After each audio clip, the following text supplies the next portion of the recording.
I don't shy away from challenges. If there's something that's good for kids, like I'll battle anything. I'll battle and we'll figure it out.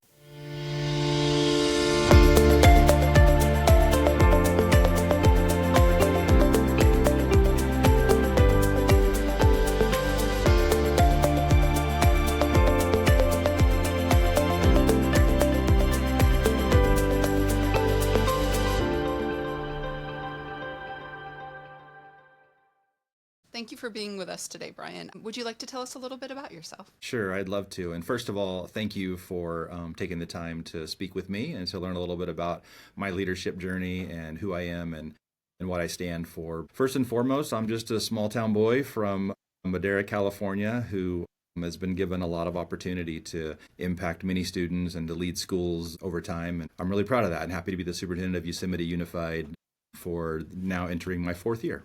I looked at pictures online. I'm from Washington State, not from California, but I've traveled there quite a lot. And I looked at the pictures of Yosemite online because we used to go to, it's not the same, but adjacent, Yellowstone every year Mm-hmm. and Jackson Hole. And so that area is just stunning. The area that you're in is absolutely beautiful. Yeah, it really is. We're about 20 minutes from the South Gate entrance to Yosemite National Park. And so it's a touristy town. We have people come from all over the world to go to Yosemite National Park and stay here in town. So I've always felt very fortunate the time that I've been here. Number one, to have Yosemite in our backyard, just here in Madera County, to have such a worldwide phenomenon here is great.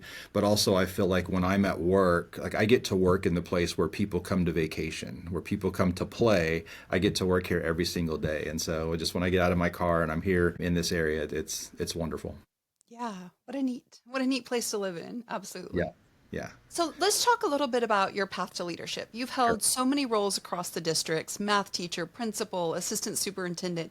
Can you walk us through the major steps of your journey and really what pulled you towards that leadership? So I'll start by saying I've been inspired by so many people along the way and just been the beneficiary of such great opportunity and being around such good people. And I would say really my path to leadership started with my parents, who have been a real inspiration for me.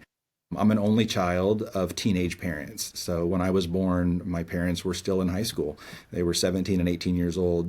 And, I really had many obstacles in the way, really getting by, really living in poverty for the most part. But they had a dream for their child, and they never gave up on it. And so it's been really inspiring to watch my parents work really hard and to figure out a way to overcome challenges and overcome barriers. They really inspired me to be someone who could make it against all odds, and that has really, in my path, that has made me want to be a person who inspires other kids and other families to beat the odds in their life as well. So in terms of my path, my first inspiration was my parents. And then going through the school system, I was inspired in seventh grade by my math teacher, who was also my PE teacher. And I just wanted to be him. I wanted to be Mr. Aldrich. That's what I wanted to be. And so when it came time to go to college, I chose to be a math major and a PE minor.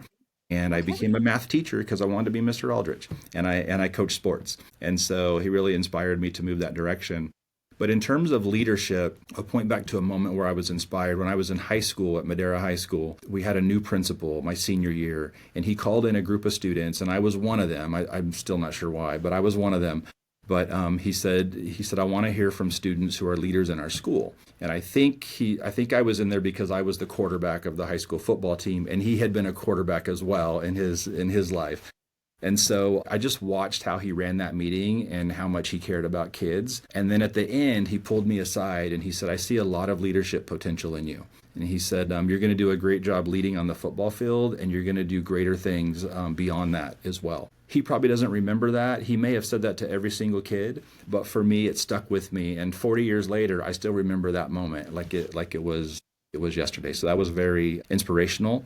And along the way led me to believe, you know what, I can probably be an assistant principal or be a principal or maybe even lead at a higher level, because I always thought back to that. And then I was inspired by other folks along the way, just professionally. I'd say on my journey, each time I was probably tapped on the shoulder and said, hey, here's an opportunity we think you'd be good at. I've never been one to really kick down doors and force my way into places. But I remember the superintendent slash principal. I was at a very small school of 400 kids in the whole school. I was only 26 years old. I was a fairly new teacher, and she came to me and said the same thing that my principal had said a while back, and that you have leadership potential, and I'd like you to consider being an assistant principal here in our district. So I did that.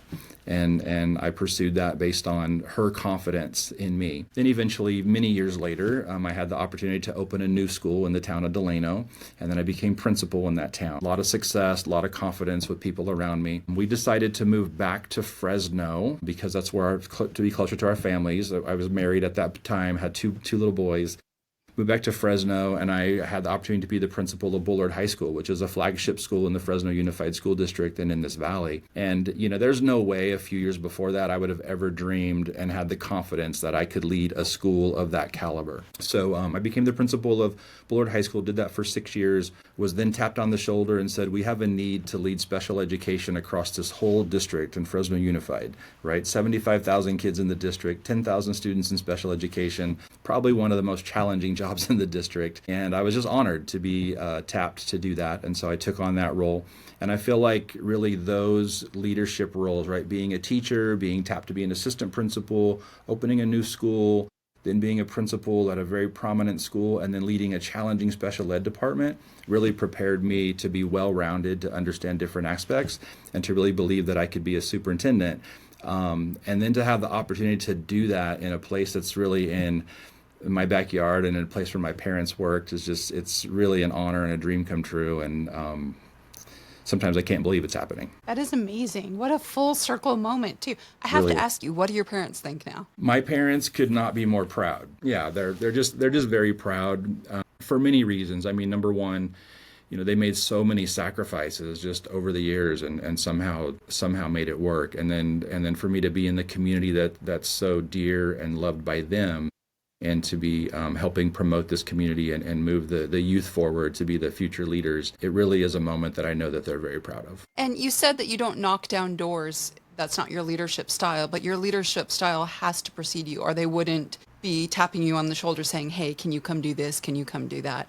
So you must have a form of quiet leadership that really garners a lot of respect and shows that you know what you're doing and you know how to do this next thing, or you're willing to figure it out. You don't always have to know the answers, right? You could also be just willing to figure it out and willing to put in the work. Yeah, it's hard for me to speak for others and what they've seen in me, but my best guess would be that I don't shy away from challenges. If there's something that's good for kids, like I'll battle anything. I'll battle, and we'll figure it out. Like I don't have to know. Like I had no special education background. The superintendent came to me and he even said that. He said, you have no special education background. That's going to be a problem for you, but you're a really good leader. If we surround you with people who know how to do special education, you will bring them together. You'll find a path forward and you'll lead. And so I think that's what people see in me, is that I will, you kind of said it, I will figure things out. And I also believe in results, right? Not just blowing hot air and saying what you're going to do.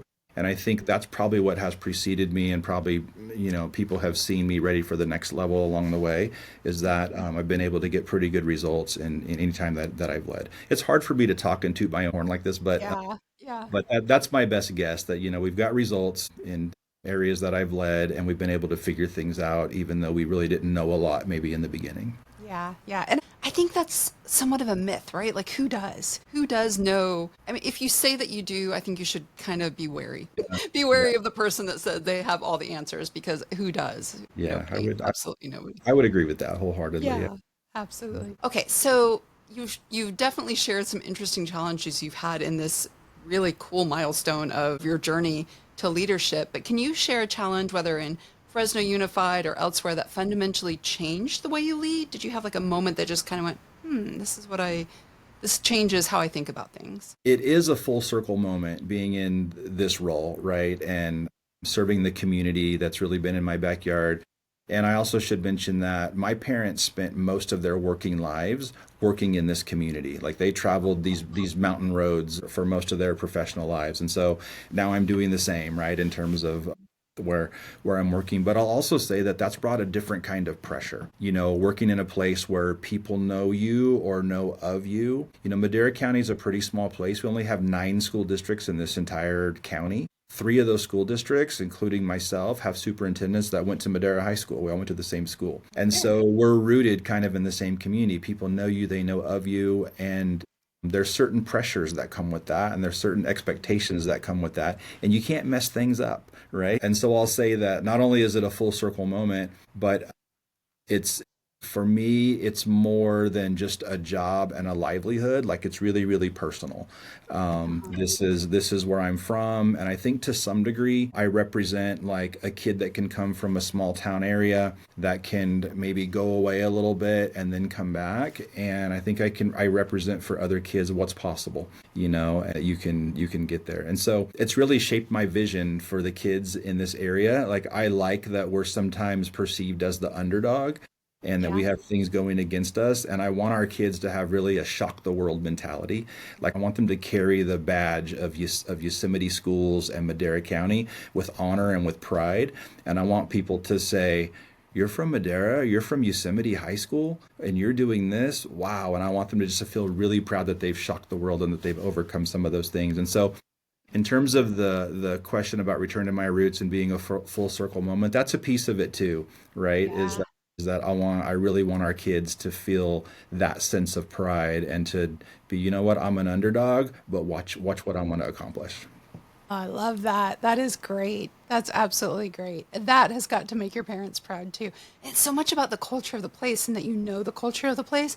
So I had kind of an opposite. My dad is a travel nurse, or was a travel nurse. He's passed. Oh, wow. And so we never stayed in anywhere longer than, God, it got to the point of like 6 weeks. Like it was a lot. And then I lived overseas for a long time. So my last job at a university was at this small, it's the only liberal arts college in Alabama. And my dad just stopped here. We weren't from Alabama. He stopped here. He really liked one of the teaching hospitals here, so he stayed here. And when I got this job, when I came back, I helped my mom with my dad who had become terminal. I got this job at this university. Everyone not everyone, but most people, I would say probably 85% of the people that worked there were from there. They had gone to school there. They graduated from University of Montevallo, and now they were teaching at University of Montevallo. Hmm. So there was a culture, and it was a really nice culture. So that was a good thing. It could have been the opposite. They had this really, and their slogan for the school is you belong at Montevallo, and that you always belong there. And even as someone coming in from the outside, they immediately embraced people from the outside. They made them feel like they belonged. They actually lived their slogan, and they really embraced that whole you belong Yeah. spirit. So just because it's a small place or because they're a little bit different, it doesn't mean anything. Like, Yeah. it's the culture of the place. And that culture it came from our administration. It came from us as faculty to uphold those beliefs and uphold them in our classrooms, from everything from our syllabi to, the way that we treated Hmm. students in our classroom. So that's really cool because if you want your students to leave with that culture, that means you're upholding that culture yourself in your leadership. Yeah, that's a great story, and whenever you see organizations that actually live out their vision and their mission on a day-to-day basis, like that's always inspiring to me as well, because it's hard to do. It's not Yeah. as easy as it seems. It's hard to do. Okay, so back to the defining the challenge. Sure. So, can you share a challenge, whether it was Fresno Unified or elsewhere, that really fundamentally changed how you led? Sure. I'll point to actually 3 major challenges that probably shaped me and changed me in my preparation for the role of a superintendent. So the first, I was a leader in a highly political town of Delano, California. This is the home of Cesar Chavez. And the wounds were deep there. And it was very, very challenging to navigate the history and the political realities of politics as we worked to provide, the best schools we could within that environment. Really learned a lot during my 10 years in Delano. Nobody gets into this business wanting to deal with politics and having to navigate that. You just want to teach kids. You just want to work with kids and help them succeed. But I really learned over those 10 years, and I quickly learned that it really was my job to figure out what are the realities and the politics within this specific community so that I could navigate that in a way so that kids and their families could thrive. And so that was one major challenge, is really working in a highly political environment where I learned a lot that helped prepare me for the role of a superintendent. The Yeah. second challenge, I would say, is just being the principal of Bullard High School, a very engaged community, a large high school, and really a community that was either losing or had already lost faith in their schools. And so coming in as the new principal there was a very challenging environment, right? Lots of questions. People were angry, didn't like the direction that things were going. And I really learned during that time how important it was to understand the needs and concerns of a community that a school and a district serves, and how it's important to really shape the vision of what you're doing that meets the needs of the community. And there's just the idea of there being a uniqueness to every school system based on the community needs has really stuck with me. But that was challenging. That was a real challenge that shaped me and told me you have to pay attention to those sorts of things. The third challenge I'd point to is leading the very large special education department in Fresno Unified, really with having no special education background. Not only did I learn a lot, but it really shaped me and it changed me forever. The way that I see things and the way that I lead. It helped me understand a parent perspective. And how students with disabilities, there's a wide range of disabilities, but when you're a parent of a student with a disability, you see the world differently. You have a chip on your shoulder. Things have worked against you in certain ways, and you don't understand why. And you're looking for answers. You have some anger, and it really helped me understand how challenging it was for those parents that we were trying to serve, and it was just a real challenge to understand the unique needs of each individual child. Every single one of those 10,000 students had an individualized education plan that we had to figure out how to provide based on their needs. So that really shaped me. And so I pointed to three major challenges there because I think when I think of the role I play now, being able to navigate politics, to understand the importance of community needs, and to understand the importance of community, or the importance of building a system that works for all students, right, independent of their background and their disabilities, their challenges, and their advantages, is really, really important. And it's given me the perspective that I think I need to have to be a successful superintendent. Yeah, that's really interesting. Looking at people like they're individuals, not as you're the ninth graders or you're the 10th graders or you're the special ed kids. You actually see them as people. And honestly, from a parent's perspective, what more could you ask? I mean, of course you can ask for more and kids deserve more, but that is a really awesome start to see your child as an individual in a system versus, a group, part of a group. Yeah, and what's interesting is before taking on that challenging role, I probably just really saw schools as large organizations and districts as these large systems. And they certainly are, right? But you can't lose sight of each individual child within there and what their unique needs are. And so when you're designing a system or a large organization, you have to make it flexible enough and broad enough to meet the needs of all kids and not so rigid that it doesn't work for certain students. Right. Well, that actually leads me into my next question about designing for impact. So you have led these alternative education programs in a major urban district. How do you approach innovation differently in a smaller rural setting like Yosemite? So the beauty of a small rural setting like Yosemite is that we can know the students, we can know the families, and we can know their needs in a much deeper way than you can in other large settings or other large organizations. And while some people might see smallness and some of the limitations that come with that as a disadvantage, is there really a better advantage than knowing exactly who your kids are and what they need and what their families are all about? Like, that is a huge advantage that we have here. And so that knowledge and being able to function in that way, that allows us to design learning and to design school experiences with deeper insights of our students and do things that work for them. So our approach here in designing for impact, as we call it, is to design a system where we know our students by name and by need, first and foremost, and then we continue refining and designing systems that provide multiple options for students. And as I mentioned earlier, for all students, right? Because we know their name and we know their needs. So in this community, the idea of having workplace skills is really important. And it is in most small rural communities, right? They want to know that the school is producing graduates who can come and serve the community and be a part of the workforce immediately. It's really important. And so that's true for Yosemite Unified as well. So we've continued to offer some pathways like automotive, like culinary arts, agriculture, fabrication. And in some larger systems, they've abandoned those types of things, right, for whatever reason. And because we know our kids so well here, and we know the needs of this community and the needs of our students and the needs of the families, we haven't abandoned those. It's really, really important. in this community. And so as we've designed to make sure that it's impactful for our kids and for this community, we've really promoted the idea of college and career ready, capitalized and. You're not college or career ready, you're college and career ready.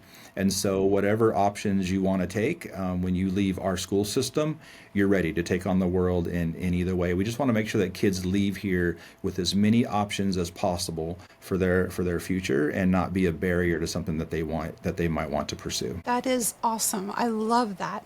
You often hear this morality judgment about going to 4 year or not 4 year. And it's such an arbitrary distinction on it, right? I mean, there are plumbers and electricians and tradespeople that are highly skilled, know what they're doing. There's not a morality judgment between 4 year and career ready in any form. So I love that you're taking that out and you're celebrating both equally. I think that's really empowering for kids because they may not have any interest in accounting or PR or civil engineering, but they may know how to wire a house in a way that one doesn't set it on fire, or it can bring in like all these electronics and they know how it all works together because that's the way their mind works. And that's amazing. I mean, we are all different types of people, and it's cool that you're celebrating that equally and not putting that weird distinction that we've at some point imposed into our school systems. Okay, so the top 3 takeaways. So if you were mentoring an emerging leader today, someone that's just stepping into that superintendent or that central office role, what 3 pieces of advice would you give them? 3 pieces of advice. So, number 1, I would say know exactly what you stand for and look for opportunities that are aligned with what drives you and what is your driving force. Be very intentional about the roles that you take on. Don't just take the first opportunity that comes your way or move, try to climb the ladder just for climbing the ladder's sake. Really find opportunities that are aligned with what you believe in, and you'll be a much better leader because your mission is aligned with your beliefs. So that's what I would say as probably a number 1 piece of advice and takeaway I would give. A second would be get really clear on your vision for the district or whatever area you're leading and communicate that vision with clarity every time you have a chance. Communication is key, but you have to know exactly what you're communicating. Get very clear on it, make sure it's aligned with who you are, and you will then communicate with passion, and you will communicate all the time because you want everyone to know what you're trying to accomplish. So that'd be the second thing, is know your vision and communicate it clearly and frequently. And then thirdly, this is more on a personal level for those looking to take on leadership roles. These roles can consume you and they can get you way out of balance. And so I think my advice would be remember that your family and your self-care matters, and don't just hope that things work out. You have to have a plan of how you're going to keep balance in your life. You should write it down. You have to have a plan on how you're going to keep balance in your life so that you can be a great spouse, you can be a great parent, you can be a great friend, and all those things that you want to be great at. Because if you're great at that, you will be a better leader. Lean on your colleagues, lean on professionals that you respect, be open to letting them coach you up, to letting them help you be a better person, because that in turn will make you a better leader. I love that. That is a red thread that I have seen with the people that Joe have picked for this interview series. I've seen that thread go through all of the different interviews that I've done so far. Active listening. People respect and listen to the people around them, I see as being a big one. And I'm hearing you say aspects of that through everything that you've talked about so far.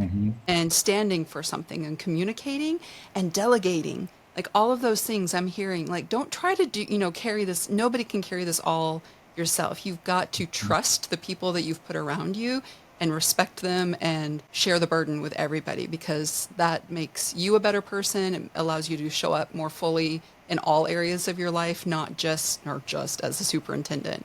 So it's a thread I'm hearing repeated in all of the people that have been excellent examples of a leader. And Joe's really cultivated a very interesting group, in my opinion, a very cool group of people around that are doing this. Yeah. So that's the thread that I'm hearing through all of these. It's very neat. Yeah, unfortunately, many of us figure that out too late. And so It's a hard lesson sometimes.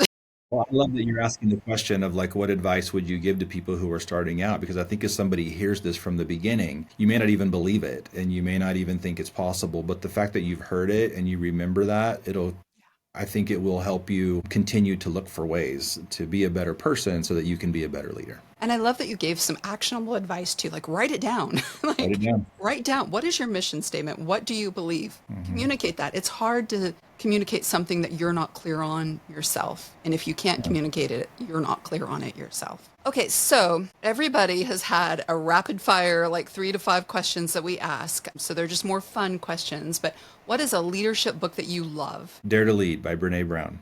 Yes, okay. Yeah, And bravery. the ideal of vulnerability and staying true to Uh-huh. yourself that just really resonates with me. Yes, she is amazing. I love her. Her and Simon Sinek are my two favorite, I think. I also love Simon Sinek. I love Simon Sinek as well. Yeah, He's got some of the best quotes out there. absolutely. Hmm. Okay, so what is a daily or weekly habit that keeps you grounded? So professionally, it's visiting campuses to see students and staff in action. That keeps me grounded. I Yeah. need to know, why I'm here and who I work for. And that are the students, the staff, and the families who are out there on our campuses. So visiting Wow. campuses, seeing things in action, that keeps me grounded on a professional level.